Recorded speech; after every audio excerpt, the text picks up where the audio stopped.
Black, Chapter 1. The House. The house was a mansion, or a cottage, or a castle. It could be anything you wanted it to be. It was paranormal, it was mystic, it was supernatural. All of them names have been used, but the house could be anything, anywhere, anytime. It's not the fact that it could, it's the fact that it would. You wouldn't see it unless you were in danger or in need, then it would appear. But apart from that, the house would be invisible, only saw by those with the ability, psychics, or just people who were mystic or in trouble. But worst of all, if you were evil, you definitely saw the house. But that would be your big mistake.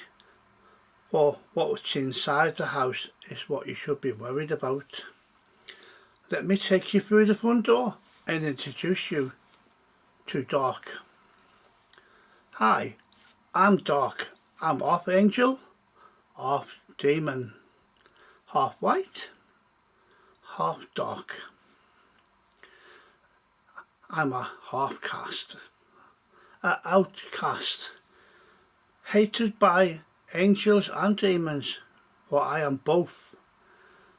I judge demons and I judge angels, and I will persecute and execute anything what is deemed evil. Surprised? I'm not. I've did this game for a long time. Looks like the house has appeared. I wonder what's about to happen now. Let's have a look. Oh, just then the doors burst open. There stood a young girl about 9. She said her name was Emily. She didn't seem frightened. I walked up to her and touched her head. Who are you? Deemed innocent. Good. My name's Dark. That's a strange name. Well, your name's Emily. I never said anything about your name. Come with me. I'll put you somewhere safe from them men. How did he know I'm getting chased by 2 men? I see everything. Come with me.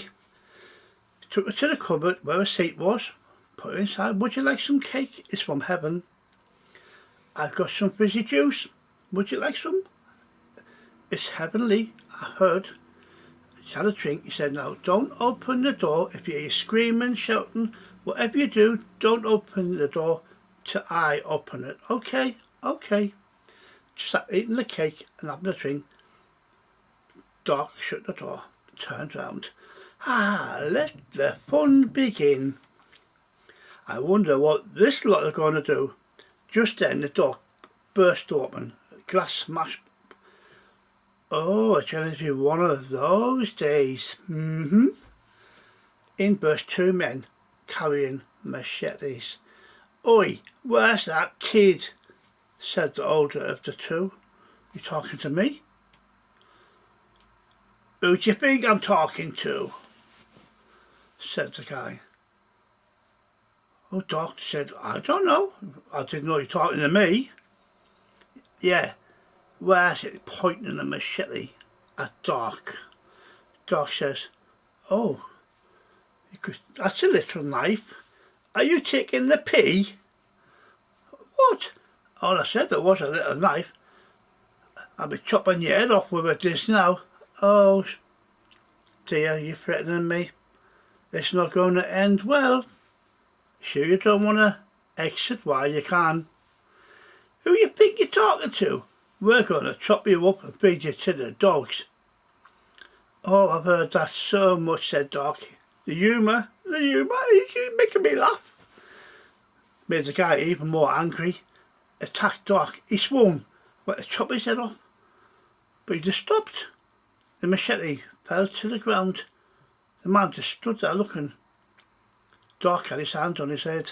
Guilty. Evil. Why am I not moving for? Looked down. The guy's body was lying on the ground. What are you doing? Please, no. Oh yes, I'm taking you somewhere you're going to love. As she dragged the guy's body and soul down to the gates of hell and threw him in screaming, ah! I think I overdid that on the screaming, but you get the drift. He was gone. His friend just stood there, dropped a machete, slowly started to creep towards the door. Going somewhere? No,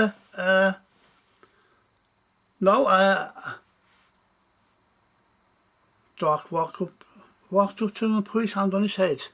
Undecisive. What are you going to do to that little girl you were chasing? That little kid? Going to chop her up, get my hands on her. Oh dear. That was a bad mistake. Deemed evil. His body fell to the ground. Oh no. Not the same.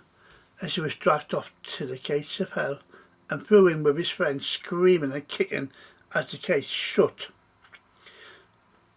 Doc came back up and quickly realised there wasn't any more threat and changed to Angel Doc. He went up to the cupboard, opened the door, and said, "Oh, everything okay?" Said Emily. "Yeah, there's no problem. Then when I've gone, they won't bother you anymore." "Is that cake nice?" "Yeah, do you want some?" "It never seems to go. I've been eating it for ages and I still got a full cake. I told you it was heavenly." "I'd put them down and I'll take you home." "Okay. Anyway, why are you in this rough part of the neighbourhood for? You know you're not supposed to be here." I was just curious. I just wanted to see what it looked like." "Next time, stay at home, listen to your parents." "Okay, be a good girl." "I will." Just then, the wild doorstep. "Hold on," said Emily. "How come I'm home? I never told you where I lived." "Oh, and we never... Oh, time passes when you're having fun talking. You just didn't realise." Dot rang the bell. Emily's mum answered. "Yes, can I help you?" "Oh, your daughter has a little incident. It's okay, nothing to worry about. I dealt with it now. The matter's been dealt with. She's safe. Hope you have a good day, madam. Goodbye." "Who was that, Emily?" "I don't know. He said his name was Doc. But he's a nice man. He gave me some cake and some drink and saved my life." "That's odd. But Kit, where have you been? Anywhere?" "Oh, psst. Get in." As the mum shut the door, she looked out the door and Doc was gone. She couldn't see him anywhere. She looked up the street, down the street. He moved quick, but still, he saved my daughter. I should be grateful for that. And she went and shut the door. Meanwhile, back at the house, Doc was there, just closing up, locking that last bolt on, making sure the windows were closed. Never know where you're going to end up next with Doc. Or is it the house? I don't know. But what will happen next? You'll have to wait and find out in the next part.